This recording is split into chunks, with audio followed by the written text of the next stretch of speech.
Stand up and play your ride. Smile it.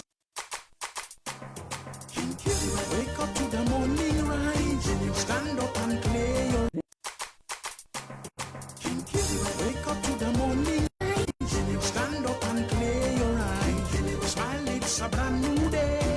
Come along down this way. Wake up to the morning rise. Stand up and play your eyes. Smile, it's a brand new day. Come along down this way.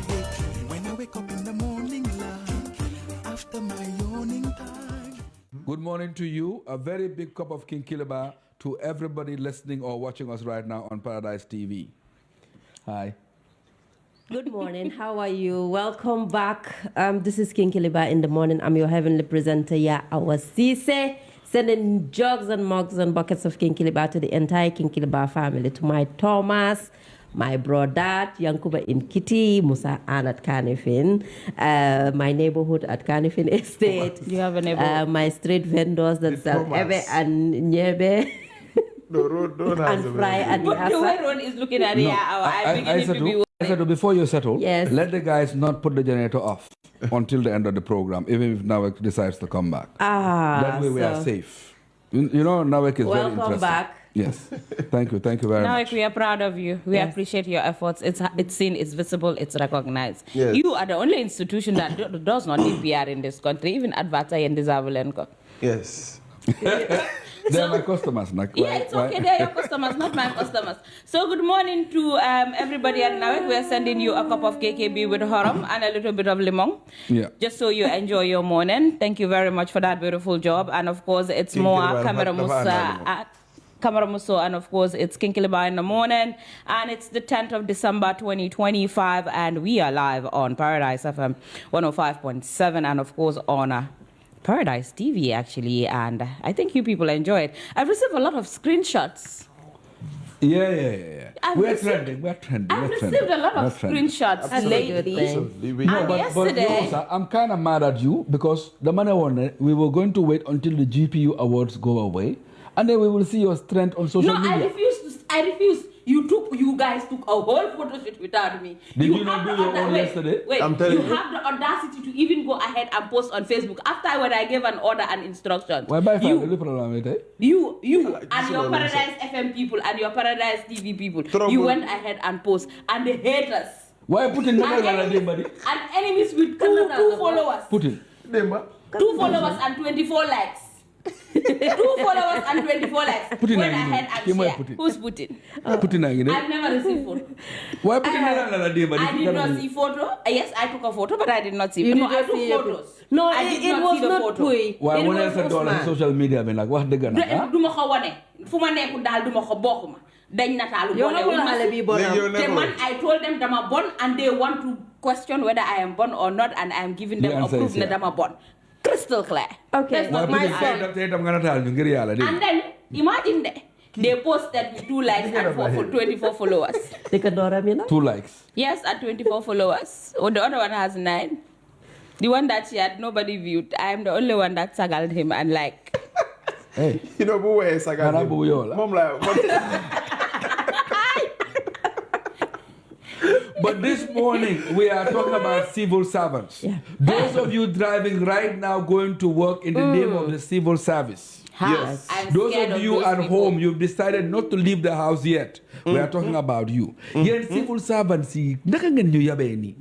I'm telling you. Today, How come a civil servant will go to work? You're supposed to start at 8 o'clock. You decide to be at work at 8:30 at night. to start with. You will take 1 hour before you have your breakfast. Before you settle at your desk, it will be 10 a.m. If you settle at 10 a.m., by 12 you'll have a engagement to go to our funeral to attend. No, you have skipped one What part. service do you give to the nation? You have skipped one That is part. our topic of discussion this You have morning. skipped one part in your introduction. When they get to office, they are now replying to WhatsApp voice messages and listening to audio and picking calls. Add that one. That one, yes. Come midday, they've packed their things and head to Banjul Market, Albert Market. Yes. Doing their shopping and buying their kongs. Huh? Yéen civil what servants day? yi loolu lañu yaakaar. Loolu mooy waxtaan bi tey. Naka la dëkk bi di doxee? You know? ñu ngi ci complain bi dëkk bi doxul dëkk bi moom doxul. lu moo dox yéen a ko war a doxal. dafa la feeñ. dëkk bi du dox. because yéen ñi si civil servant gi miin dugga nekk si biir Banjul especially the ones that are in Banjul ñoom. Quadrangle. Exactly. Good morning to institutions in Quadrangle, the ministries. ñu ngi Asobi Store ñu ngi Tefes. foo xalaat foo dugga biir Banjul fekk fa civil servant te sign out buñ def. Fàtte nga waa port bi. ñooñu doxantu mooy seen ñaareelu tur. dañuy tere ñu nekk ñoom jiyaare ñoom poot gars yi foofu ñoom kay ñoom seen toogu yëpp am daaj kenn du toog boo toogee rek mu cuuc la no waaye xam nga let's also be honest here. Yes. This nga man the other thing that offends me to my bones, you go to an office in a ministry or so, someone will be on the phone. Yes. You are there, you will not be attended to for half an hour, sometimes 15 minutes. Yeah. They treat you like you are that one you're thinking. They're doing you a favor. They want you Yes. They're doing you a favor. Let's stick with that one. Yes. The time we steal from the employer, especially the government. This time we steal from the government. Private sector is better. Yes. And the ones that will say ganari ken neno mafisa papa momut office be. Yes. But then again, we can understand. Bu niw yi ak ña dee yoon ba tey nekkee ci payroll bi kon lii. It's normal. And those that are employed with actual employment letters and contract documents that do nothing in their offices. No, they don't have offices. That all they do in the institution is to campus buntabi di him attire super bengon jot. They even have time for attire. Yes. And then you have those that will sign in at work. Yes. And sign out and go out. Sign in, go out, and come back to sign out. Yes. Thank you. And charge you double for the service. Maanaam ñu ngi liggéey si immigration bi waaye dañoo taxaw si bunta bi di la filal form ngay fay di la defal di la submital ngay fay gi egg gaay extra lii yëpp mu ngi ci système bi. loolu yëpp soo si bëggee side passport bi hustle bi la bokk. fat tam ñu fast track Jolly la and then you is there. get. waaye ñooñu moom na buuñ sax. No, that is dañ la dee teeru sooy ñëw. No, waaye pour réew dox we need to definitely understand ne ñun ñooy doxal réew bi surtout ñoo xam ne nguur gi ñoo la fay. Absolutely. What else we complaining? We could keep complaining about the government and how slow things are in this country. You want one thing from a ministry, it will take forever before it is even passed from point 1 to point B. That is because just to get it Even signed. myself, I'm not angry. The fact that we are in 2025 and these people will tell you, write to my director, what happened to emails? Yes. Also, but these are the same people. Hard copy, they will tell you, no. Wait, let me go to what JRTS. They will tell you, please, deliver the physical copy at the records office. Like a soft copy is. JRTS, as I'm speaking to you, in 2025, or 10th of December, you need anything, you go and deliver hard copy at the records office, even with coverage. I'm coming back. I'll still request for yourself. JRTS, it's not me saying this, but okay. No, but these are the same people. The same people in this system that are used to this. I'm not denying anything. Me, I'm just endorsing the message. Imagine writing a letter to invite somebody for a talk or for something. I mean, as it is in this day and age, all you need to do is type, send an email. They will tell you, write a letter and address it to my institution and deliver. Because you are Like, lazy. how Why do would you sit at home on top of your bed at the comfort? Yaa ngi taal AC, amee sa coffee ak meew di naan. What? Man ma eewu 6 But o'clock dem si that is office. why we are in a Nga ne digital you era. should write an And that is email. why you are Pour la supposed to njëriñ. be at work. What's happening? Bul ko ma njëriñ, man la moo njëriñ.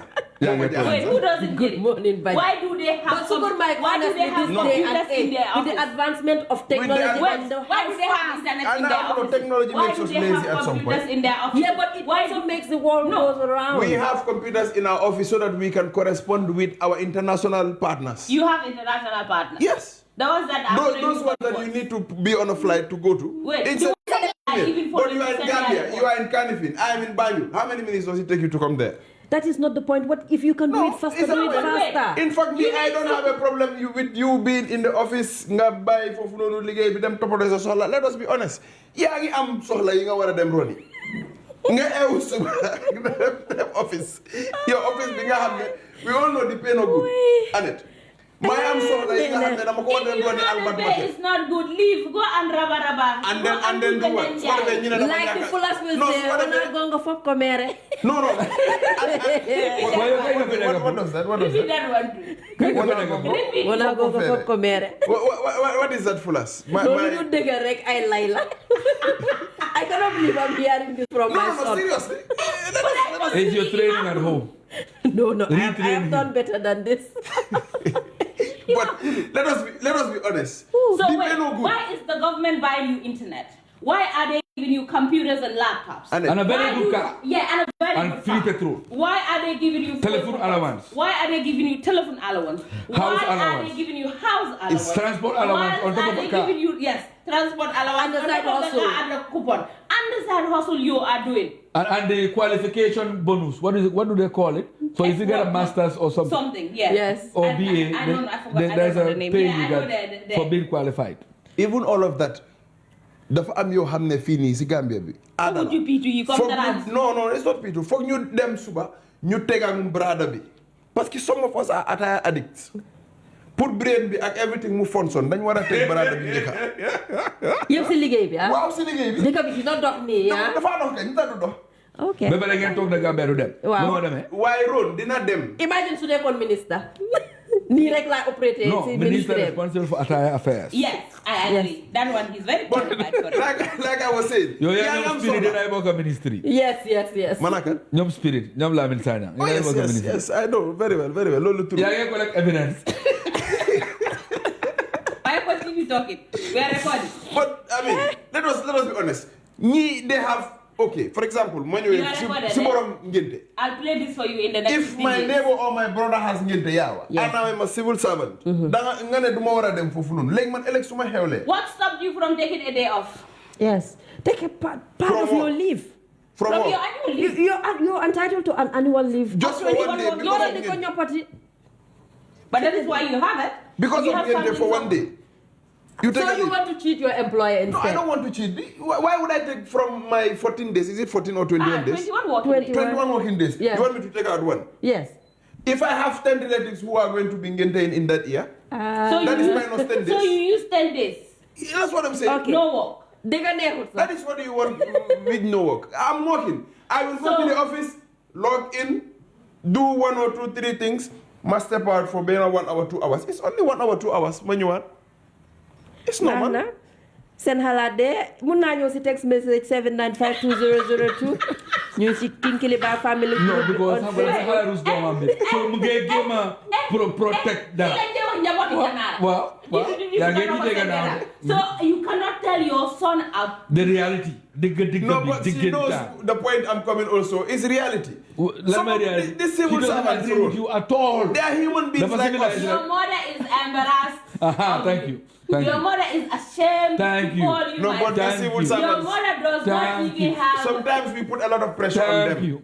On them who? Them. The civil servants, Which they are civil- sacrificing a lot for this country. If you feel like And the what are those salary- sacrifices again? Remind us. Making sure the country is going, it's working.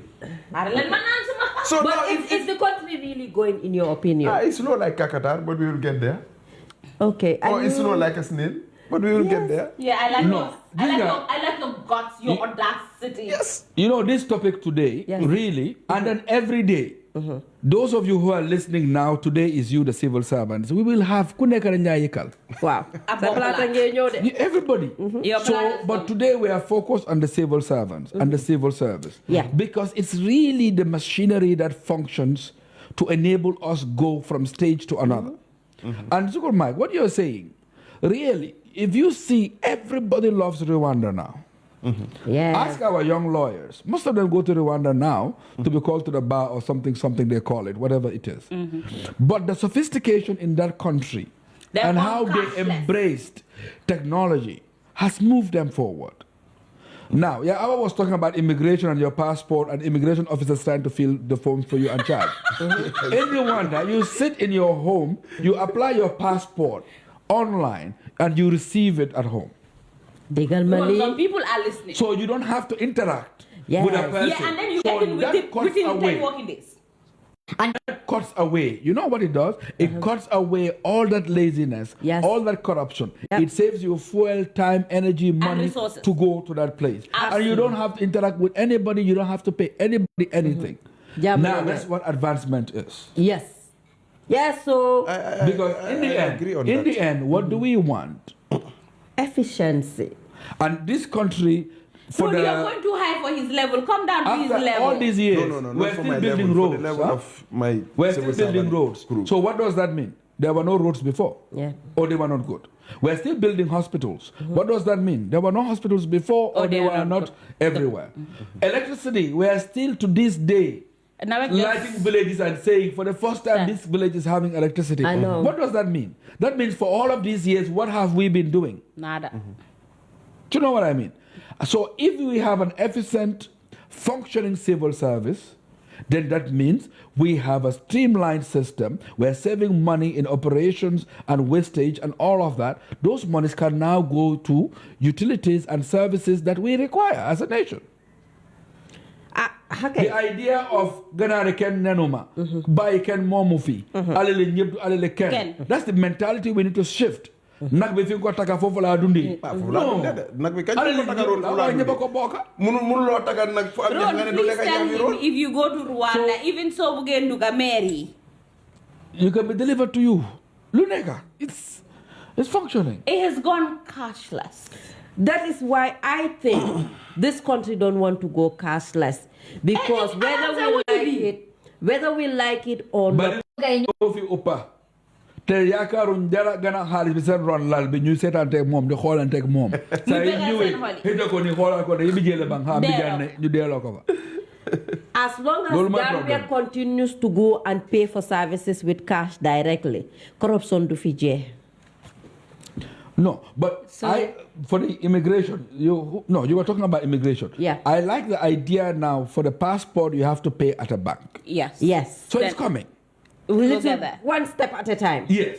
So once Even with the ID cards This now, is when why I I was going said- to renew my ID card, Yes. I paid at the bank and then I went with the receipt. This is why I said we are So you can we are trace moving the money now. like Yes. a kakatar slow, but we'll So we're get there. gradually getting there. And recently I've Because- heard that the ferry service or something has a partnership with one mobile app, mobile bank, something Yes. where Yeah. you pay your tickets to. I so you mean, cannot steal from those. Yeah. Lolu mo sa ta amut ci so réew. there is no stealing. Now, if there's going to be stealing, it's probably the duku that goes in here and there. Well, that's a choice. Yeah. You're Depend- me duku yo ya am the choice. Yeah, but then that equally makes you a corrupt individual as well. The initiator, the giver and the taker are all. I agree. But what they tell you is like the ferry services. Well, so buge them, so buge tell them you hell. Johel 500. Wala nga per nacha, hour. ma nga rod. dafa am yoo xam ne aada la fii culture la. Ban culture. No, no, no. It can be. Have you It can seen be where abolished. you And people we have are not should be represent all abolished. the You people you no. have missed National We are not Assembly. like you. Wait, You are you not people needed. let us go Because to you- National Assembly. Why? Because You know that place. Which Yes, place? the We don't know. Sandika. No, we don't know that place. Yes. We don't know that place. Tell That us, which place, the number of No, cleaners tell us and which drivers place. they have. Which place? Drivers that road. Which place? We don't know that place. the National Assembly. Which place? What is this again? Oh, Hey God. My daughter is asking if Annette is a tubab. Am I this bad? Yes, you are. Somebody just sent me a message. No, seriously. She has Somebody to ask. sent me a message and I ignored. We are listening. No, And you have no sense, so I ignored. She's right, Ron. Somebody else You know, said- men do Ñuule, du Gambia. Ron. No. Nanu bagasi. Non du naan dul bagage yi seen dëkk bi moom dañ ni ñaa war a ceeñ nañ soppeeku. Waaw. du ñu ko tubaab ñu ko nit la. nekkal leen nit. wax dëgg wax fa leen neex baal yàlla. leen ñu lii du ñu ko tubaab ñu ko nit la. su ma nee ba mënta am Ron, taka wala mu am ngénte ma ne du ma dem. baalal ñu yow. You know what I keep telling people, right? We always say tubaab dafa tilim. Kan moo dem wono gi tubaab ba fekk mu tilim? So da nga ñëw wana gi ku jul fekk mu tilim. Ah, seet leen seen airport yi. Suñ airport si. Waaw. Lo min lu tax nga taal si airport. Mama No, I'm Jackson. giving you an example. Look at our airports. No, Look at no. our toilets. Compared to when you go to the Western Yeah. world, You the go to our toilet. toilets, you cannot even enter. Bala nga duga. Head. It boots your way. It only takes a And you go button to a wanagi tuba. to flush. Nga mun nga faa toog. Naka fa lekka fa. Dama You- ni wanda you seen never- gota yi da nga toog si gota bi nii lekka doo ko yëg sax. It's That a is why it's called the cleanest city in Africa. Why not? For me, we in will get Gambia, there. in When Gambia, we get honestly, there, when we have people I don't like blame the government. I blame the civil servants years ago. Oh, and the yeah, attitude of the absolutely. people. Government. This has nothing to do with the government. This has Tubaab nothing yi to do some with the 200, president. 300, 400 years ago. Hey, seen one gi mu ngi for the meloon first comme time, suñu I'll say something So positive about the we need president. that time also. Wait, to get to ñoom Bara, seen time. people You always are not call being you. fair. You are not our problem. We have a problem as You are not being Gambians. fair. Gambians is seen boppa ñoo nekk seen problem yi boppa. Nañ soppi seen jikko yi. Like I keep You saying, know, somebody's posted a photo and said KMC moom taalib deful dara ma ne ko ni nga ñàkk fayda te ñàkk jom. Yow bi nga génnee mbalit bi sa bunti kër boo ko defoon fi nga ko war a def dina jàng. Taalib moo la ko war a jëra. There is one- Taalib moo dekk sa kër. And then I told the same thing to my people in Hardin. I went up there and said, yéen moom wax BCC ñëw njël si mbalit ma ne leen ne wait, I don't work for BCC. Right? I've left. But then the thing is BCC the one that is coming to your house to eat and pour a malo at the gutter? Is the mayor there? Was she the one that came to your house and poured rice and garbage in the gutter? So if the gutter is blocked, people is it the in mayor? this country- It's your responsibility. Is it- our It's your attitude is responsibility. horrible. Our Don't attitude is change their horrible. attitude towards everything. Especially much. Me, I know still somebody own that property. goes to hell every week. Own properties. Me, I know somebody that goes to hell every You week, know and you- she works in one of the top government of. You it's are been not- normalized you football. guys are I'm not fair normalized, at and she all. works with foreign affairs. You guys are every not week, fair. jigéen bi am na xew bu moo dem. Waaw, Every week am na asam. kooku mu ngi damaa dem sign rek du ma yaay. dafa am ay mbokka because soo demutee si xew yi mbokka yi dañoo ne kii nit ku bon la. dem xew bàyyi force la. bàyyi force la Lu dem waa? sa néeg ba mënut a am xew ba pare nga ne doo dem. fekk aw ma soxla. fekk amuloo soxla. Sàcca Fekk time amuloo réew mi. Post ko bul sàcca time réew mi bul post ko. sàcca time réew mi. waaw man I want us to be fair. we are not tubaab dafa yi fair non aha kañ. fairness dafa am. fair amu fi. How tubaab many bu amee years? How many, ngeen jël off dem ngeen dem door a delluwaat. how many years waaye did it take them for them Da ngeen a to tëdd get to seen kaw that lal. stage bu gaay nekka? Yo, for the Civilization. record, Yo, we for want the the guy those years. 200 years Yo, plus. where were you? Where were you? Countries like America, it took No, no, them yo, where 200 were years you? plus. Yo, Yeneen for the dëkk yi 400 years plus. So let's How make time it go 500 years. Okay, nañ ne waaw sax. But this day and You age cannot that we expect are us- living with Yeah, the to this day, we are Yes. all agreed civilization began in Africa. Yes. Part of Africa. not No. Africa, part of Africa. Ñun dañ amoon sa système doom la nag. sa doom la zere ko. Ñun nag dañ No, yàgg a am système. no, kii daal It will come around. xetal noppam. No, that's Atulu not- suma sababang. foog ñu def. We'll lijjanti that Atulu at saba. home. Let's lijjanti No, that no, at we- home. Yo, kii su dee année la jege di doon test na. Exactly. Man nga war a change ma position bi parce que fi ma toog nii We don't wash our dirty laundry on the streets. Thank you. So is that you know you're aware is that No, but we keep wash it it at your clean. home. No, keep it clean. Yo, xale bu bon nga. So xamee ne is dirty kay. This day Xale bu and clean age, nga. my son, Yes. with My people are attacking me advancement there. and Your own equal people. My own opportunity people are afforded attacking to me. everyone True. to use technology, to use gadgets, to use your brain. We are not in the time of slavery. You are not colonized. You have a free will to exercise what is right. What is stopping people from choosing to do what is best for them and their people? déedéet loolu baaxul dafa What is dafa yow stopping, loolu for me, baaxul. what is stopping us from doing Yeah, what? like this? Ignore your son. No, Let no, us no, talk no, about no, no, those that no, will no, go no. and We are end in enlightening people's each other. office. Don't ignore. Road, yeah. Let us talk Remember, about those that will we- go and end in people's offices. No, my friend, hold it there. Remember, before the white man came, wow, before the white man came, Yeah. we had our own African systems. Yes. You understand? Which was we clean, were operating organized, under African structured, rules and culture and African mindset. Respectful. Yeah. Then the white man came Yeah. and then they colonized us and said we should use their own systems, which they have been using for many, many years. In fact, which they started they and did not practiced bring the one for they many, were many using. years. Of course. No, Yeah. that's not the one No, they no, brought. no. They brought the one that will make it easier for us to be Nii rek yar leen manipulated. seen doom yi It's their ngeen bañ system. jàngal They leen created seen the doom yi system. ngeen bañ And nii then rek. Man, the point is, why are we going black and white? I don't Why are even we know. going slavery? Why are we going I don't colonialism? know, because we it's- are talking about efficiency. Yes. Forget all of that. We are talking about Efficiency system does and not you have have to systems- take it back the to systems when. that they brought. Where Efficiency it does come not have from. color. When you had Efficiency independence, does not have Yeah. gender. when you had independence, you could change your system. Why did you not? If that's the case. But we're not even going there. Let's talk about the laziness within the civil service. Yes. The refusal of civil servants to perform their simple duties. Yes. Why is it that when you go to pay money at any ministry whatsoever, the IFMIS system is not working? You Wala have to suñ wait system bi an dafa dem hour. down, ñu System bi walaat dafa dem kanam. down. Yeah. immediately you offer to pay cash for funonu. System Then you is get a manual system. receipt. System bi dina ñëwaat. Why is that the case? It's the white man system. And then they tell you sometimes there is a particular ministry, don't mention. I went 3 different times. Mention. System never down. Nothing System will never happen. down. Mention it. But Nothing will happen. I'm okay to pay and get the manual receipt. I got it immediately after paying cash. What does that speak about? Are we even loyal to our state? No. Do we want Gambia to progress? No. And if we do, what are we doing towards that? Nothing. So the civil servants especially, this is for you. Not want to go, right? Okay. We must be honest to What ourselves if what we they are to allow move have. from point A to point B. On the King Kiliba family group on Facebook, under our sister Yankubaka, good evening KKB to everyone. Going to social activities while you are on duty or clocked in is a form of cheating. Remember, on the day of judgment, we will be held accountable for our actions. Sisia, welcome to the World Cup. I don't know if America will host the World Cup. I am still doubting the next World Cup.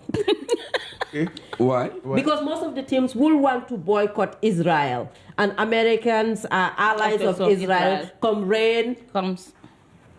come fire. No. So- What is Morocco preparing for? Am I confused? AFCON. AFCON. That's not World Cup. America is the World Cup. America, Hey, Mexico. no. So Morocco is just hosting Africa. America. Mexico. Are you sure? Is it America? Because what Mexico, Morocco and is doing Canada? is big there, so I'm thinking it's the World Cup, no? No, I'm sure it's not the World I Cup. refuse to be here. No, I don't. No, man, how about that about football? Oh, yeah. Really? Nothing, so don't blame To me. say that you are friends with Sadibu is something else. Sorry, it was Marakala. But then, I'm not, I don't know football. I saw him ranting on television Listen, one the time other we day get about all the millions that are stolen. I know. I'm like, I know. okay. It's And like we what will have a Mohammed just special said. topic for that institution. Which one? GFF. ñoo gën a corrupt si dëkk bi ñu ngi gën a Let me know so I can be absent that day. Because I don't know anything about football. No, you don't need to know about football. We're not talking about football as in football. non soxor giñ soxor suñ ko waxut si dëkk bii dëkk bi dem dafa mel ni lu Saadi bu doon wax rek naka ngeen di demee ngeen binda FIFA lépp lu jigéen ñi soxla si seen football ñu jox leen ay millions waxuma ne da ngeen ko wàññi de waaye ngeen toog si kaw yëpp yéen yàlla God is daf leen watching defal you. braquet boo xam ne soo leen nekk Shouts to you, my husband. We are Don't sending you a listen. cup of It's KKB, but America, we will still talk Canada, about and GFF Mexico. anyways. Yes. Slowly The brings three you of them, update. you So know. today, let's Look, go back to the topic. No, Sukur Mike. Ka amna. Mune? Tay mune shout outs to my husband. Yeah. 2 weeks ago, mune shout out to my boyfriend. Commissioner Sow. Bombari dole. So léegi Gorbi. ndan mo dafa am Garbi. side man, Tarangal mo am main man. mu am main man. Teral kat bi. Waaw yow maa la bëgg. So who is the maa la main bëgg man? ba bëgg la fa kenn nekk Commissioner Sow. dina teral di sàkk si government bi kon. yaa mun yaa am te yaa ëpp doole. waaw soo pour la jëri borom nag ak meew. waaye góor da ngaa njool xees rafet. njool du bon de ndool mu suta bon. surtout ma laa njool bu am masters. njool bu am njool bu masters. kayang nag Calme-toi. Gentleman, vrai. so on the Exclusive. topic of discussion this morning Man sax dama da ngaa pàcc choqué bii daf ma ëpp. Annette nii la mel ne gi nga Annette nag ñaari boyfriend am mun nañoo toog kii toog fii te kaa sax du am am. mu séeréer la parce ñaari. que waaw parce que ku nekk xam na ne kii suma girlfriend la Non, de- wax ji dafay leer nag man Annette dama teel a mandu si ay mbiram No, de yeye soo leen men. melee ni ma mel di No, ngeen de am yeye jàmm men. nag Ronde waaye da ngeen bañ Yeah, man.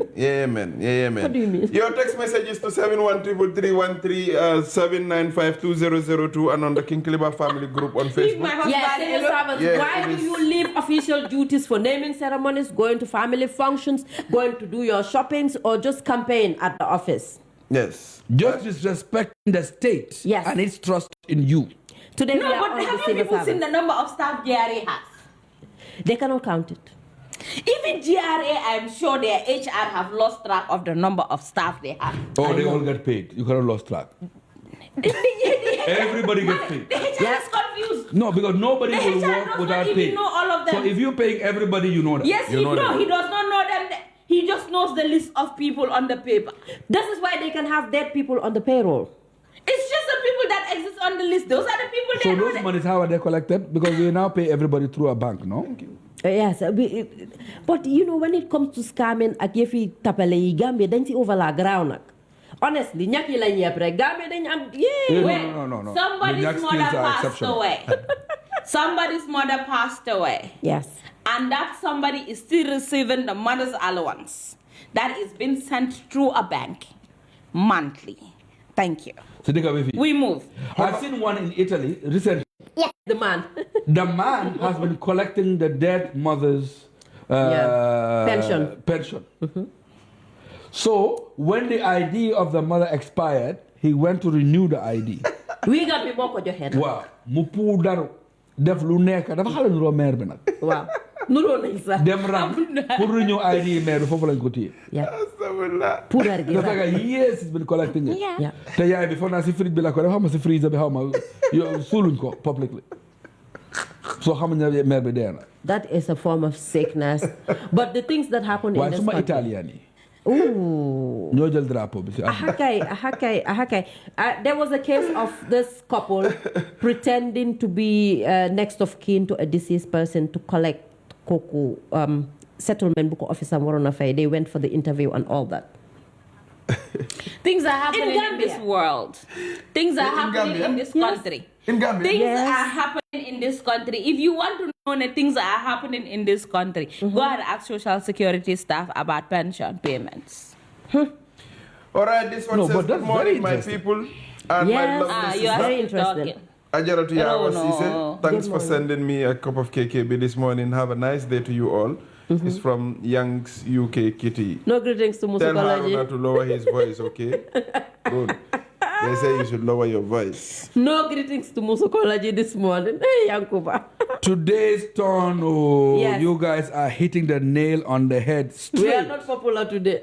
I believe there is a root cause for our inefficiency, Me, I'm and receiving solving messages it of threats. requires boldness and patriotism, especially from our leaders. Ron, imagine when one of our staff has a ceremony. The head of the institution divides the staff into two groups, and they will go there in those groups.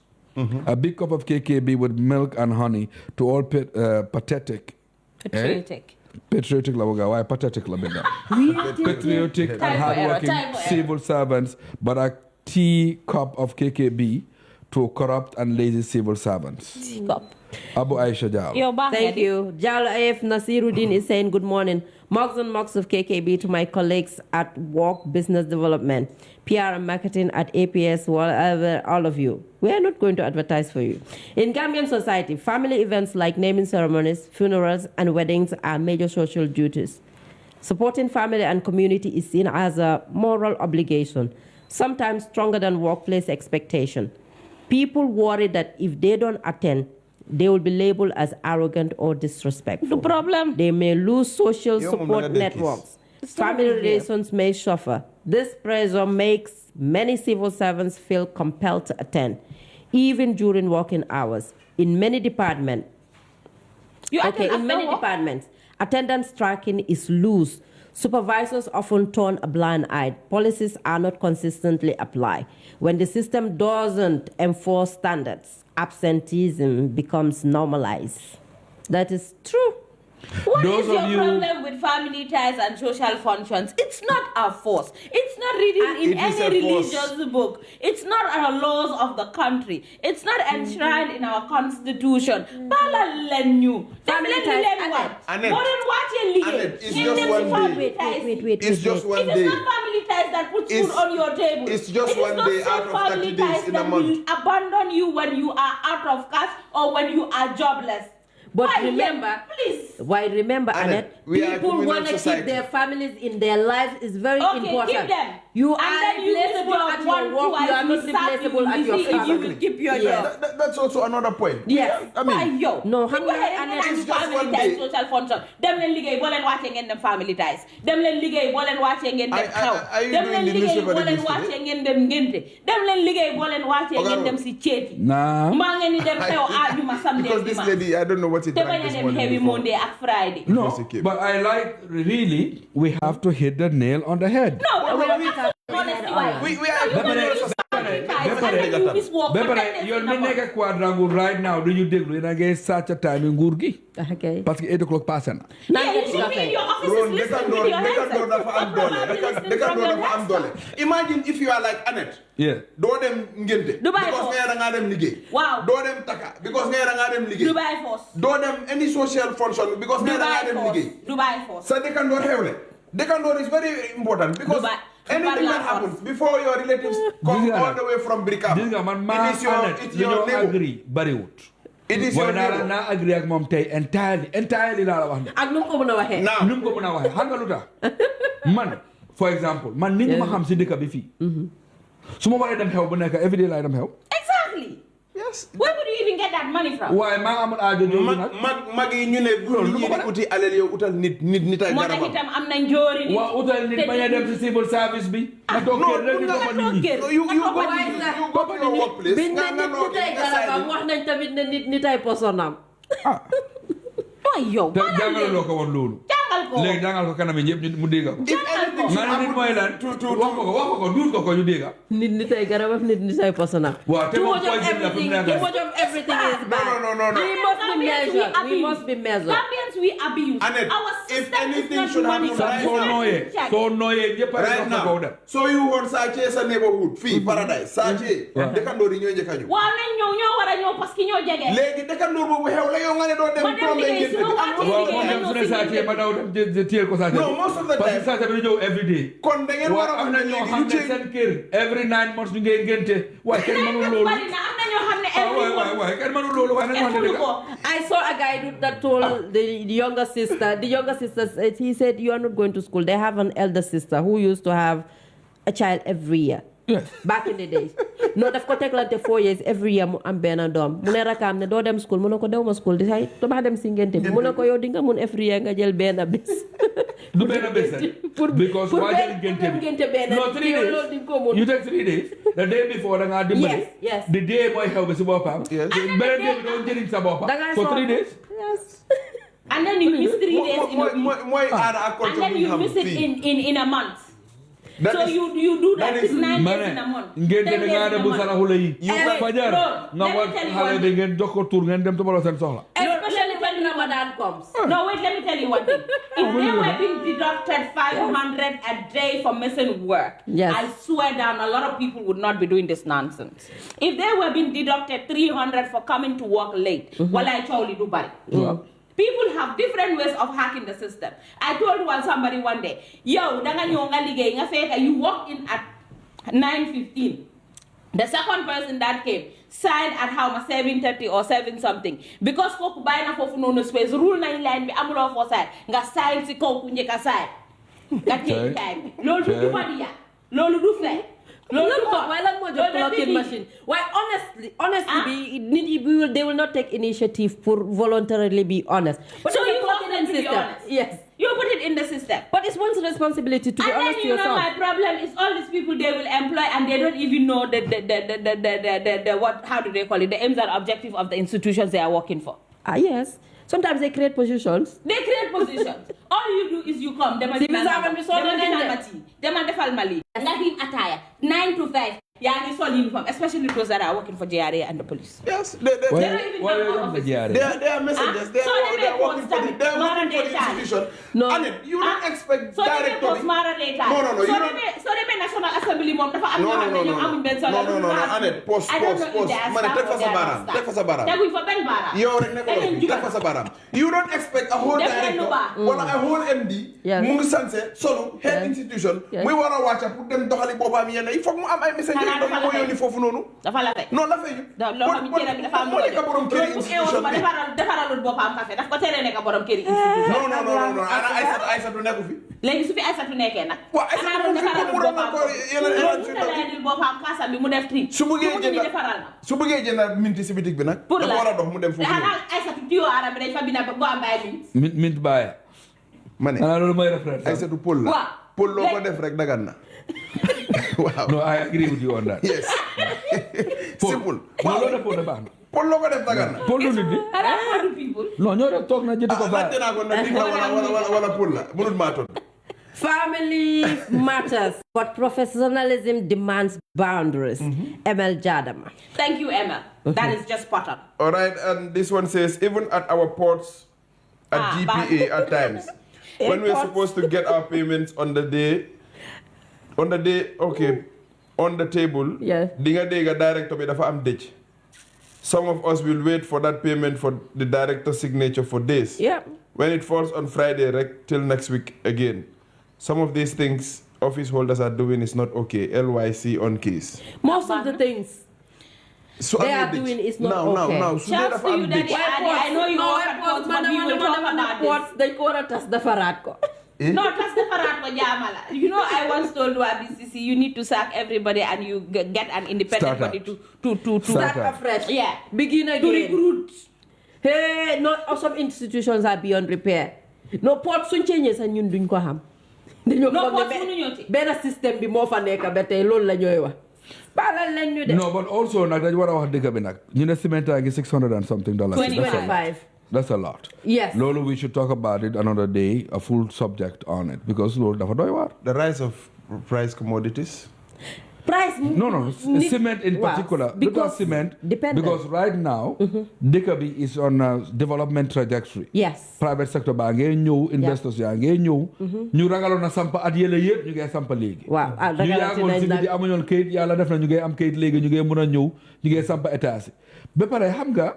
The other problem mooy ne Gambien before ba ay Bangalore la ñoo sampa waaye léegi ñu ngi nekk ñu ngi sampa ay taa. So the demand on sand, gravel, cement is higher. Roads and everything. We are targeting because some benn 20 by 20 big daan def benn 4 bedroom. Léegi mu ngi enter 25 bedrooms because yaa ngi def 11 floors. So those demand is there. So that's why we should talk about cement exclusively one day. We are graduating. We are targeting skyscrapers now. Obviously, naturally. Yeah, so we would get and that. then it's beautiful when you now drive on the Battle Harden Highway. You Gambia you nekk ci biti digga. Léegi nga ñëw nga gis ki leen ngi sampa 4 levels, ki leen ngi 6. Wow, Mine is better 11 and xam nga nit ñaa ngi egg. You know, it's beautiful to see. It's very beautiful. Yeah, we should talk about that. It is, and we are powered this morning by Zab, the super app. And Global Properties. Nawet duñ bàyyi bon pour mu gaaw rek discussion bi bañ a yaaga.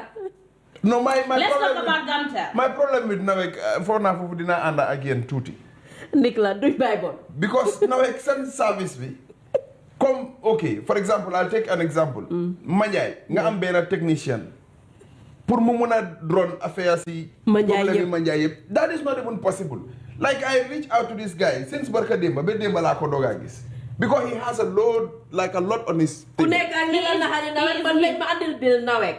Ñu ne bili ndox lañ ma andil Nawek ñu binda fa disconnection notice $165. Ma ne leen ñi ngeen war a disconnect leen leen. yow sa bill bi 165. 165. Bill bi yëpp. Bill bi yëpp 165 ba pare ñu def ko on a disconnection notice letter. Ma ne leen baax na ba ma ko gisee da in fact dama leen gën a yab bi ñëw spell pour ñëw sa kër pour disconnect ba du doo ko 165. Waaw. Why funny they are Noonu la ñoo using xaalis. Exactly. Recently. I've not thought about that. Yeah, this is what I was going to say. It will cost more to come and disconnect. Yeah, it is cost more to Because come there and was disconnect two you. people in a truck. No, 4. Plus the driver, 5. Baax na. Waaw ñu ngeen war a And the disconnect nawet lañu war a wax ba pare you remember the time they did not have receipt ñu ne seen machine bi dafa yaaxu duñ receipt for almost 1 year nawet nekkul di ñu andi receipt ñu ne seen machine bi dafa yaaxu petit patata bañ ko andee Invoice or receipt? well invoice sorry Yes.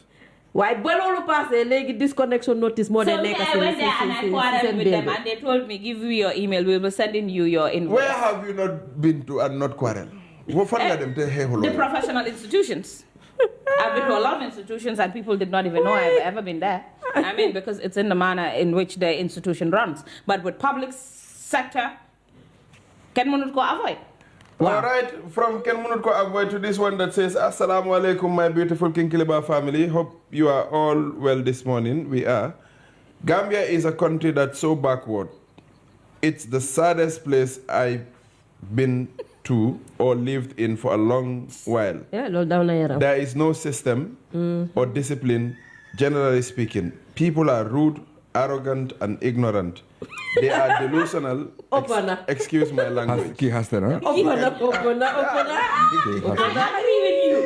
I agree with you. You know the excessive in this country are the nerds.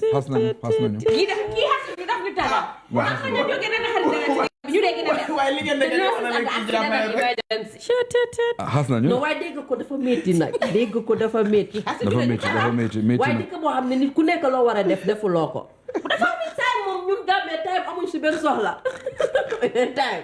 It's just something that goes around the clock. Let's do the newspapers. It's 23 past 8 o'clock now. Maimuna, we're going to start with a standard newspaper this morning. I see Maimuna struggling there, but I'll start before you then. Quran speaks on joining UDP. He's joined already. Cement dealers blame shortage on government policy. Police say Brikama murder suspect lied about being a former soldier. Assembly increases its own budget to 649 million from the proposed 569 million. Sanyang Community General Meeting to discuss Village Development Fund. Is that part of the headline? GPA clarifies capacity constraints for handling cement vessels. 16 would-be migrants arrested in joint security operation. Joel explains cement shortage price increment. And the big header from the Standard newspaper today, Wednesday, 10th of December, reads, Government says $19 million arrears paid to Car Power borrowed from CBG. And apart from that rude laughter from my co-presenters, we go to the Foraya newspaper today, Wednesday, 10th of December, 2025. 10 Banjul councillors confront CEO's office. Good intentions do not substitute for good governance. GPA clarifies capacity constraints for handling cement vessels. Gambia gets made-in-land policy to ensure sustainable land use. Police officer testifies in trafficking case involving 2 boys. Joel explains cement shortage. Climate change forces Gambian oyster farmers to diversify livelihoods. And the big header from Foroya today reads, Parliament approves $43.4 billion national budget for 2026. $13,458,758,357 set aside to be used as debt services. And that's Foraya for you today. And the last paper for today is the Point newspaper. And the headers begin with, we push forward for visa-free initiative with Gambia, West Africa. Indonesian Director of African Affairs. Environment Ministry, PS, elected chair at AFWC 25.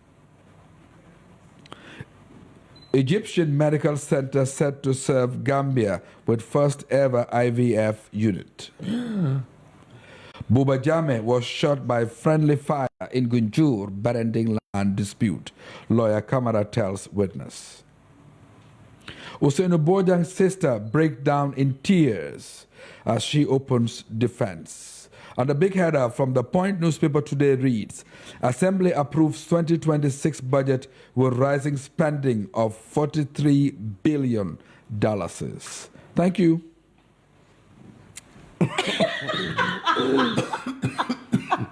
As usual, a lot is happening. As a serious country like this, you are done with the headlines. Yeah.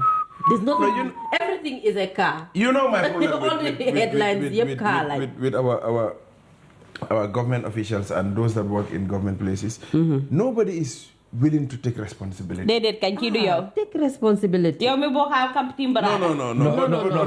Second half. Yeah. This is serious. I was shocked. Can we get responsibility? Everybody wants to just... everybody wants to just confirm they are on the right track and they are doing things right.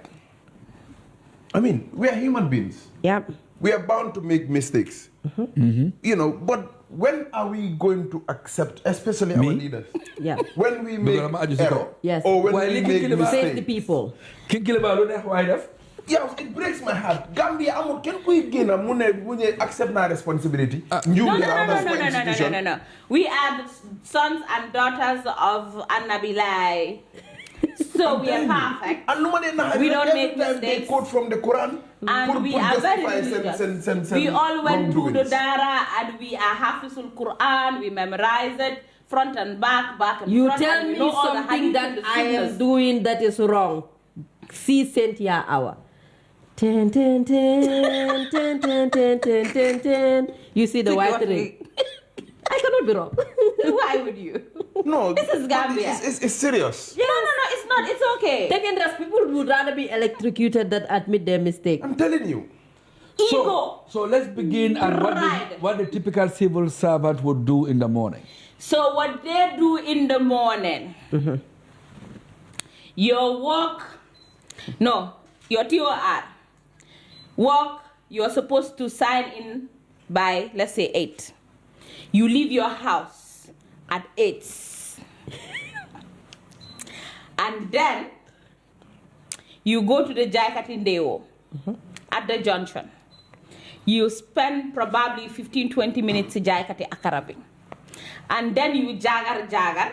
If you have a car, you drive. If you don't, that is the time you head to the highway to struggle for vehicle. By the time you get to the office, it's 9. And when you get to the office at 9, you are like me. You will play with everybody on the highway and greet everybody. So you start the greetings. Si junction quadrangle bi. Si avid pa koto yu dey def avid. Security. Ngay duga si office to office. Assalamu alaikum naka suba si yangi fay no len def ba yena ngi si jam yi yangi nice de jerejef kula ñawal kabidor mané yit nga li. And then you go to your office. Njaga ñaari yaar. Njogu ñaari yaar moko ñawal and then continue. Mama ñawal li de. You see how clean and neat it is? Oh no, du la ñawal bi fa gis ay doo fa gis ay wëñ wax dëgg fa neex yàlla ñaari yaar du la ñawal mukk mu teepeep loolu moom maa la ko fen he will show it in and out continue waaw mu ngi nii waaye Annette daf ko santaas Luy santaas Njogu moo ñeme ñut Annette kala nga ñeme Annette Njokes, I love you. We move. Now, after you have greeted the entire office of 18, the entire institutions of 18 offices and departments. Yeah. Wow. Jama. So, do you see office bi? Haya I said to you, Dema bing non ne wahulo mako. Kabidor. Ya awa yo. Nga tek sa bag bi. Nga talk. Dora simi sa dala bi. Nga pusangum sa file bi nele. Nga sol sa carahi. So, check on accessories nga gene ko. Why do I feel like you're talking to Aissatou? Nga taal laptop bi. Nga taal computer bi. Posangum bobu nono. Nga dem si ketul bi. Wacha si suuf dem root ndox. Feka jëna nga sa ndeewoo. Nga toog nag. We're still in the morning. Yes, still in the morning. Okay. Nga yegal sa TV. Customer bi duga si wala somebody that needs your service walks in. Nga ne ñi nuñ soofee. Xoolal ma ko wiigam bu pesu. Okay.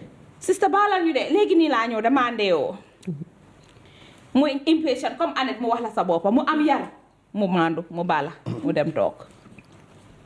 You will ndeewoo anyhow and in fact you will be DJing to make matters worse. When you are done DJing, the customer comes back to you or the client that needs your service.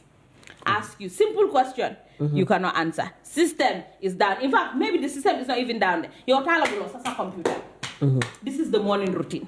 So by the time you have done all that drama, it's already 10:30, 11. Yeah. The day is done. You probably attend to one person. And then, whilst you are attending to me, sister doo gaaw sa téléphone bi doo bàyyi téléphone bi nga saaf man ak sister. defal ndànk dama di reply message. Yéen xamuleen seen liggéey dara. Bilaay sister defal ndànk yéen amuleen patient léegi nii nga ñëw maa ngi laa dimbale may ma tuuti léegi ma pare. We give you that. Dinaa la boole si manager bi. Demal. Coo dem. Danga xam dafa photo bi ñoo nekk. Na sa baay fi moom sax. Waaw. Danga xam dafa photo provision. dafa mel ni soo ne nit ñi dama laa yóbbu police Gambia ñu ne la naawal. Me, I tell you, take me to the police. I'll give you the number to call when you get there. soo waxee nit Sénégal dama laa yóbbu police they actually feel ragal waaye Gambia soo waxee nit dama laa yóbbu police ñu ne la naawal. Wow. Somebody was trying to disturb me. I hey, bu ma sonal ba nga ma rek Kanifing laa dëkk mun nga maa yóbbu Kanifing police commission ay Abu Sow moo fa nekk fan yooyu noonu kooku ma nekk commissioner bi mun nga maa yóbbu soo bëggee ma jox la number. So la moo fa arrangé wut nañ dem Kairaba. Imagine. Yeah, I mean, you can't come and Ben na yow nga am loo wax civil servants. Man, honestly, yes. I don't like people that threaten people. I do have a problem with. No, why? Yow lan nga def? No, I didn't do anything. What he did is what you should be asking. Munuloo def anything. And he goes around molesting people. So you accuse someone of molestation? I did not accuse anybody. I don't. Anyway, good morning, KKB. I am employed as a CCTV controller, responsible for monitoring footage for a particular institution. Okay. Just a few months into the job, I have come to the conclusion that certain attitudes in Gambians is why we are in a mess. Gambians are very wicked, 1. 2, unclean. 3, disorganized. 4, hate being monitored. 5, lazy, and the list goes on and on. With this, how do we expect progress? If all of us in the respective institutions are doing the job as expected, Gambia passing a FY Pa Dauda. Pa Dauda ya dega. Thank you very much, Pa Dauda. Honestly, I do agree with customer service. Wait, are you who is using Gamtel for internet? I was. Oh, you were? Yes. Congratulations for leaving. If you are using Gamtel for your internet as your internet service provider, let me sit properly. Leave them this second. Hey, Sister Kodo, I am sorry. No, but let us address this issue. No, but you cannot. No, you cannot advocate for that. Leave them this minute. No, you cannot. You go to Gamtel, they tell you this. It's a public institution, drone. So support na ko fofu nonu tuti. Suñ def lu bon lañ wax seen lu bon waaye wax nit ñi bàyyi leen. Loolu leave them. Leave them. All internet service providers in this country, you sit in the comfort of your home. You pay, you send them the receipt, they reconnect you, or you have your connection. With Gamtel, you go, you sit, you do, and you wait for them to go and buy tea and come back. They tell you we start at 9, you go at 9, it is empty. That's the problem. They disconnect. No, it's not disconnection. Sometimes they have issues. When they have issues, you call, they don't respond. Or they direct you to someone you should be calling. Now you'll be doing follow-up. Now you do follow-up on your own. They mess up their system. You don't have connection for 2-3 days. You go and tell them, they give you flimsy excuse. And then the worst thing is they don't even know that there's compensation in the history or in language or in customer care. They know. No, they don't. Oh, believe me. All the people I know used to do internet with Gamtel, they know. They should know by now. They don't know. And then they will tell you we will solve it, they will not solve it. Malen ko wax ma nga ibi company ngeen ñew ci man bay len Gamtel baaxuñ or. Loolu tamit mun naa ñàkk a anet. Yeah, you told them. No, anet dafa war a remember ne. You were regulated. Yeah. You were remember. Yeah, you told. You don't regulate, so they need regulation. They need regulation. Pura di wax waxi regulation ak regulatory. Ñu di jox license ñu waru ta jox license. Ñu ngi nii yoo ka internet bi te kenn waxu si dara ñu wax si gaay ñu ne dañ ñu ngi nii ceiling ñu xama data ceiling xama ñu ngi nii waaye ñu ko doon station next to them side. ñu ko doon nit ñi dañ am 5G when Gambia is even struggling for 3G. Allowing all these GSM companies to tell you you are using 5G. Pura gi nga ne bu kenn wax pura dara. Okay, pura fair la ma ngi ki nanal ko fi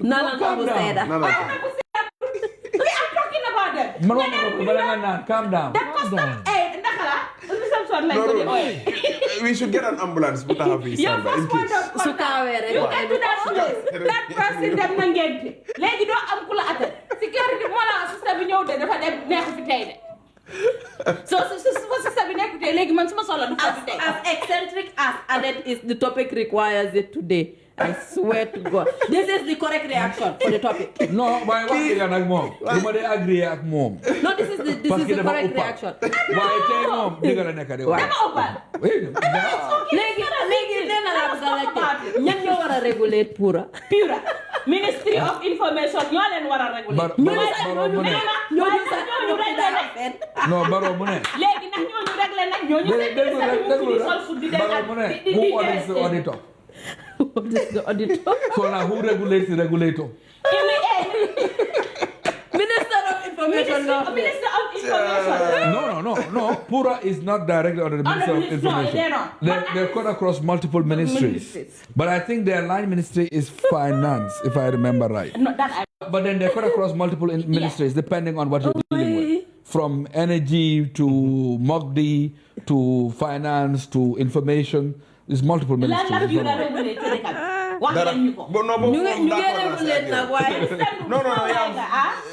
agree with her on that one. The fact that Nawek are the way they are, the fact that Nawek are the way they are, and people are enjoying it. Kon Pura sen liggéey ñun gisaguñ ko. Internet dafa share Gambia be. Dafa share. No, serious. we are not talking about SOEs and independent entities. We are talking about the civil service. Can we remain within the civil service? Civil service without Pura. They are public servants. They're not civil servants. So let's go to the civil service proper. Gamtel is been regulated by Pura. So Funjar knew what's Pura. They were Gamtel doing direct civil servants. Were doing direct, but they were under government. Yes, well, the public servants and civil servants. Yes, I know. But they fall in the category. Why Nawek are they not under government? But they're SOEs. They're also outside. They are all the same. They are business arms of the government, not the... They're all the same. Today, the topic of discussion, civil servants. You know, Why I'm do sweating. you leave your official duties to do anything you want in the name of going to work? Yeah, because the AC is not... Yes. Number two. Usman, number two. I said number two. But you're also fan without logo. No. So we should not talk about that. Now, Yang, you're still on generator. What do you do else? Nawek nak mom. If now their customer service was good and they respected customers, will you be on jet? Road is sweating because of the regulator. You know? You know when you I refuse to feel you. On the topic of discussion, Lamin use for call is Buga door len rek. Open. Alright, this one says, hi Ron, take that my chicken change and tell Yaus to go to the shop and buy attire for you. I'm coming for the first cast. No comment. Directors are powerful. Any other duties assigned to Man, I'm them overboring, sir. Man, I know it. I to accept you it. by the director. It's okay. Okay, you cannot even sit and say, "Dama need to fix me. Dama need to morning show me. Or Dama need." He said, The day he takes morning show. Thank you very much You for know the that text feeling. message. The coffee does that for me. Yes, we are inviting sponsors on the Kinkiliba. Now I know why Annette brought this topic. Gabriel, we are inviting you to come and sponsor KKB. Yeah. But I did not lie. Yes, where's the lie though? We can do a box swap. Where's the lie? 25 people and I can bet my transport refund. Wow. At least. So Gamtel, come and advertise, and I'm gonna do you a very, very good PR and customer care orientation. Yes. But what is required to change the system? You guys need to improve. Yeah. What is required pour nit ñi wéccé ko joggé ci melokan ki ñu mel pour dëkk bi dox institution yu dox. What is required? What is required? No, I think, Yaus. Yeah. First, we have to start from the foundation. Of course. From the basic route. Most of the time, a lot of these civil servants, they get into the civil system without passing through the normal training programs. Like one thing I admire about countries like Ghana, they have something like Ghana Institute of Public Administration and Management. That's very important. Yes, whereby if you have to work to the public, as a civil servant, you must pass through that GIMPA. Yeah. You understand? Yes. So if we it's a basic requirement. Yes, if we also have Gambia Institute of Public Administration Management sort of thing, whereby anybody,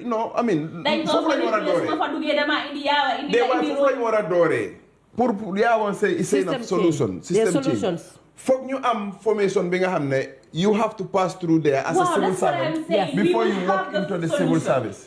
ñu train la ba nga ñu xam loola soo nekkee civil servant lan nga war a def lan mooy sa warugal parce que ñu That's bëri a nekk very civil good service bi point. they don't know. Yeah. No, They let me recruit, maybe send uncle moo gaañu wala- let me tell you the big We problem. inherit jobs in Gambia. Exactly, which is Suppose wrong. today you employ la. The Which big is wrong. problem, well, loolu dégg naa loolu. But the big problem is not really the education. Attitude. It begins from the homes. Suñ melokaana luñ melal luñ jikkoo la. Okay. That's where the problem is. Absolutely. Da nga foog ne ñu nekk si civil service bi si position si aanuñ ko. Most of them have earned it. Absolutely, They've I agree. studied. They have their masters. They have their Absolutely, they education. have their BScs, But PhDs. attitude la nit ki ni nga mel. So amee maxaama bi loolu laa gën a firnde. Absolutely. It's an attitude. Yeah. And the attitude of you nga grow in an environment thinking ne alele nguur du alele kenn. And you nga jikkoowoo loolu nga dikkee ko sa whole life. Now when you come, you are at a certain age, you are in that position today, you're going to behave the same. Absolutely. But also in any institution, there's a culture. If you find a culture there, it's very difficult. You align with that culture. If the culture is there, everybody who comes in, da nga dem nuyu DG bi. Maaleykum salaam, maaleykum salaam, maaleykum salaam, maaleykum salaam, I've never done that. For example. And then it's an hour. So nuyu DG na yow so nare am promotion wala yooyu doo ko am. So everyone na ko So téye. these are travel doo koy am. So Na ko you tend to align to certain things. Bu yàggee a year 2 3. Bu dee da nga ko bañoon si njëlbeen bi sax di nga bokk. That is dogo dogo. Soo bokkut dañ laa génne. Ñu uti feneen. So these are the problems that we have, and it's not just in the public sector, even in the private sector. Fii sax fi ñoo liggéey fii sax. Xam nga su ma ubbee suma bunta rek. Di dafa ñëw nii nga gis mu génn. 1 hour later, 1 hour something later, mu amee half mbuur wala full mbuur mu dugaat. Ndéewo la doon def noonu. Waaye jënda ndéewo boobu noonu jël na 1 hour. Dafa toog beneen 1 hour toog ndéewo. Yaa ngi koo dégga mu ngi coow mu ngi wedi wante football mu ngi our attitude towards work. Absolutely. More bon. Is that attitude? So how But you sit here, you see it in a private entity. how do we But you know 4 hours minimum a day is wasted. Diggante ndéewo and Julie. Wow. You have wasted at least 4 hours. And I keep telling Bro, people moi 24 also- hours moi is a also. lot. So 8 in a hours is a work lot. day of 8 hours, you lose 4 hours between breakfast, lunch, and prayer. What do you have? And compare And the them to other one 4 another. hours that you have Facebook, you have WhatsApp, you have TikTok. And phone calls. So how much of productive day do you have?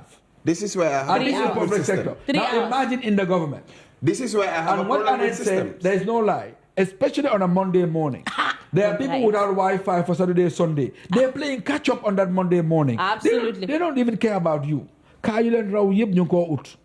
Babel bi leen raw ñu ngi koo seetaan time boobu noonu. WhatsApp download message you them to drop office ñu ngi koo drop. Email yu ñëwutoon ñu koo.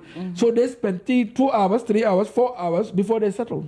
Yeah. Yeah, this- and some will download all the episodes they have missed, so they watch it when they When get they home. go home, they can and watch others it. will minimize the screen halfway and be watching half Whilst walking. whilst walking.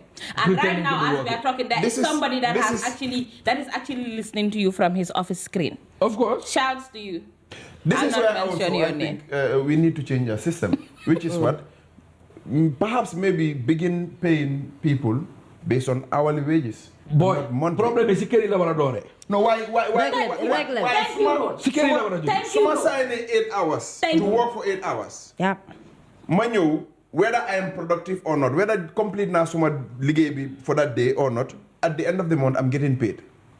Well, Yep. Now, how Yes, about and you we change pay it people to that stay at home. Mala fay an hour, well. whereby suma la joxe tax and I expect that you have to finish it in an hour. So Ku ko def liggéey tax boobu si boppam moo nekk si biir office bi.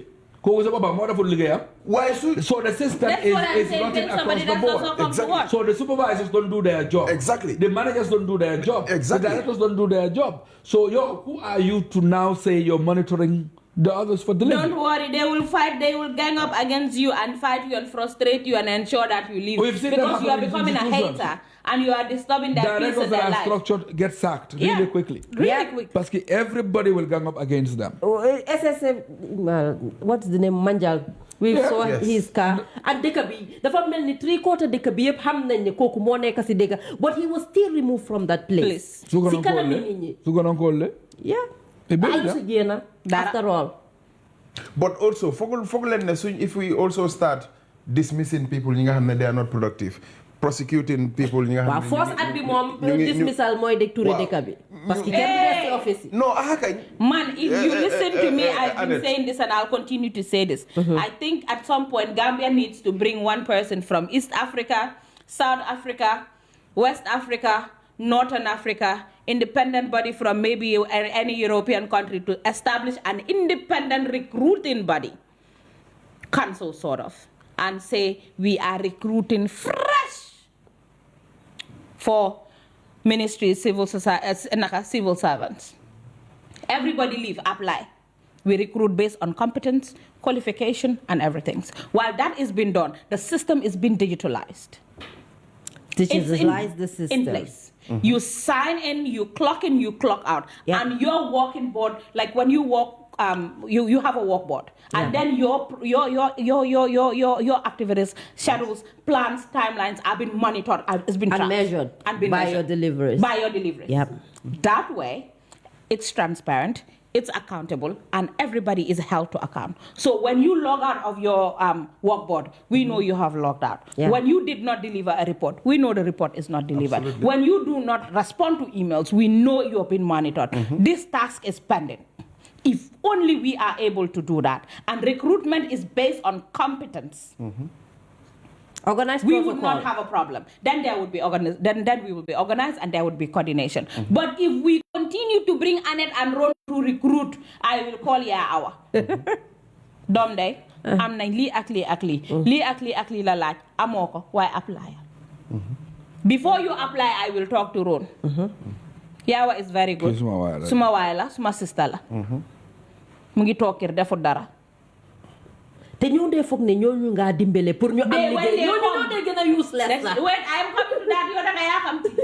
When they come and you tell them yaa yow de liggéey bi dañ la indi woon pour nga def nangam sangam noo ko defee kii moom dafa bari wax dafa sika dafa dugal na soof fi génn na fële bugut ma daf ma indi fii pour bundu xatal ma wala daf ma indi fii pour régler they ma. take it too personally. They take it too personal. Yeah. You work with people and then things don't go right, you engage them, ñu mere la.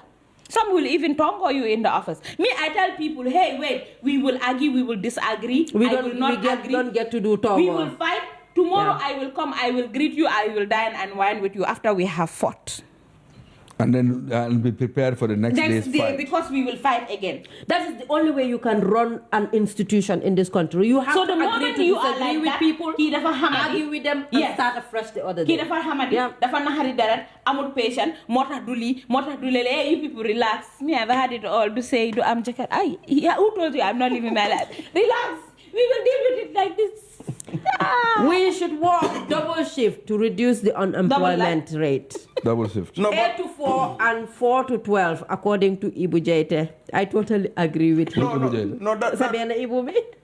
is also a good point. Suñuy liggéey 8 to 4. déedéet jël xam nga ñooñu moom tamit duma ñu la jël bu night liggéey shift. bi Moom daga la ko laa bëggoon a wax. neex so loolu la bëgg foofu la bëgg a No, but I kind of agree with There him is on no that. way you text that man at 3 a.m. He does not respond. I kind of There is agree no way with you him call on that. people dama bëgg a record But- lii at midnight mu ne la waxut la ñëwal. But for me, I think discipline is Yeah. the key word here. It takes you back to the homes. Yes. Yes. I talked about honesty, about signing time boo ñëwut. Yes. It begins in the homes. Yes. Yes. I talked about coming to work on time. It begins in the homes when you were going to school, Yeah. Absolutely. right? We talked about When you morals do and something eating. bad, how one parent will cover up for the child. So you grow up These with all are the those foundations attitudes. that will mold you into the person you will become. We had that discipline back then. Yensen Jamono Ron. Borom Kenya. No, I want to yéen attest seen to jamono that. yow sukkur Mike Okay, fine. dama bokku jamono Waaye ñun suñ jamono ñi. You suñ jamono yet. Bokkuñ You attest jamono, to man naa yow. that. You attest. Bokkuñ jamono. Ron, man 16 years la am. Xale bu ndaw la. amoon na judoogul nag. No. yow borom kër dina eew. foofu la discipline bi dooree. as early as fajar. mu ee kër gi ñëpp. Yes. njabootam yi pour ñu julli fajar. ndax léegi koto yi dañ ndax dee léegi julli loolu mu ngi fajar happen. ndax koto yi dañ dee julli fajar. loolu is something am na lu ñu koto war a yi du gëstu. julli one week. parce que su yow mi borom. non am na ñoo xam ne nekkul jullit sax soo julli warut leen sax. waaw but they still why wake the up early. responsibility Yes. of waking up early. Exactly. Parce que yow mi nekk kilifa bi yow mi nekk borom kër bi if you don't take the initiative ak the lead Okay. ngay teel a eew. You have to be your njaboot. nga wone. nga wane ne yow jóg nga. I heard Jammeh one time when he was being interviewed. mu ne yes mu ne one thing he admired most about Jawara was he would be the last to go to bed and the first to wake up. and the first to wake up. loolu mooy jikko kilifa. waaye mu ne loolu loolu ko mooy amul one am thing- kooku one- dafa yaru woon. non bon mooy réalité bi yow foog ñu discipline suñ bopp and discipline bi dafa war a dooree si ñun kilifa yi. yes family head. xale yi si luñ yaroo rek la ñoo. Continue. luñ waaye dëkka nag la ñu ñoo nekk sa yaroo. njaboot ji ñii ibi bunta bi dem yëgoo ko. Waaw. baa nga yëg ko sa naan leen sooy ñëw caabi bi fii laa ko teg. exactly. mbaa yaay yi dee koofal seen doom yu jigéen ñi sax. su ñëwee ñu jóg ndànk ubbi Ubbi la leen. yaa ngi door corruption bi ak all of njuuj those njaaj bi. mooy mold xale bi jikko. sa doom def safaan nga dem ñu bëgg a koo yar nga ne duñ ko yar. waaw baa nga déedéet koo ko ëpp. ban moo ma si gën a neex sax mooy sa doom bu góor biiral nga ne du moom kay mu nga taxaw noppi nga naan du moom. waaw fekk mel ni yow yaa ngi fa. waaw. meer bi. loo ci xam. ak bari woon. ak waga jaane. waane waga jaane. ak umi jaane. All right, guys, we have about 4 minutes to go, so let's start to wind down. Yes. Honestly, this topic, it cannot be dealt with in a single episode of King Kiliba. The attitude, Yen nag seen level of nonce has increased I this know. morning. Just so you know that. gisuloo suñ messages sax bariwut te. So say ku fi génn nag nga gis ñu lay xeeloo ak Me, ñu I'm da nga receiving understand. messages of threats. Someone Yes. is even telling me, you know, we are listening. You know, you will have waaye another nag event. dëkk bi doxul. dëkk bi ñu ko war a doxal si boppaama Waaw, doxal. definitely you'll have another benn event. On a serious note. benn dëkk bi ñu Don't ko war a worry, I will have another event and I will write to you doxul. people. Ah, ba ok. pare dëkk bi lim laajte pour dëkk bi dox ñi ko war a def bugguñ koo def man si suma gis-gis. dañ The koo people- mënul wala dañ koo bëggul. dañ koo buggut a def. Waaye They ndeysaan have waay. refused. soo demee nga ne leen ne mun ngeen a nga dem si institution nga ne leen ne yéen xanaa xamul leen ne mun ngeen a am database. We have all these IT people, these young IT enthusiasts, you know. I can set up an app for you. You don't need this, you don't need this, you don't No, need this. you need It will like make- defee. bëgguñ ko.